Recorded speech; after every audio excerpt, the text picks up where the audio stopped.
রাজধানীর বনশ্রীতে স্কুল শিক্ষার্থী ফাতেমা আক্তার লিলি হত্যার ঘটনায় খিলগাঁও থানায় অজ্ঞাত কয়েকজনকে আসামি করে মামলা দায়ের করেছে নিহতের পরিবার। হত্যার পর নিহতের বাসা থেকে লুট হয় নগদ টাকা এবং স্বর্ণালংকার। পরিবারের সন্দেহের তালিকায় আমলে নিয়েই হত্যার তদন্ত করা হবে বলে জানিয়েছে পুলিশ।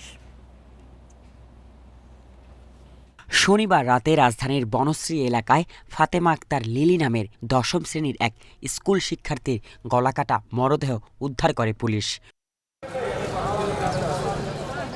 এই ঘটনায় রবিবার খিলগাঁও থানায় মামলা দায়ের করেছে নিহতের পরিবার।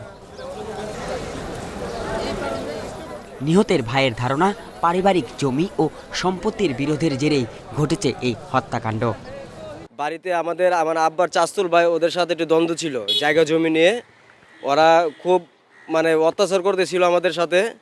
তবে ফাতেমার বাবার সন্দেহ, তার মালিকানাধীন হোটেলের কর্মচারী মিলনই হত্যাকারী। যে ঘটনা ঘটছে এটা একজনের সহযোগিতা হয় নাই, আরো কয়েকজন এটা সহযোগিতা আছে। এই ঘটনায় পুলিশ বলছে ফাতেমার পরিবারের সন্দেহকে মাথায় রেখেই তদন্ত শুরু হচ্ছে। প্রাথমিকভাবে আমরা বেশ কিছু বিষয় নিয়ে কাজ করছি। আমরা যেটা জানতে পেরেছি যে ভিকটিমের বাবার রেস্টুরেন্টে চাকরি করতো একজন, সে ঘটনার পর থেকে পলাতক রয়েছে। তারা এই বিষয়টা আমাদেরকে জানিয়েছে। এগুলো আমরা ঘটনার সাথে এটার কোনো সংশ্লিষ্টতা আছে কিনা সেটা খতিয়ে দেখছি। হত্যাকাণ্ডের সুষ্ঠু বিচার ও অপরাধীদের দ্রুত গ্রেপ্তারের দাবি পরিবারের। Nazrul Islam, independent news, Dhaka.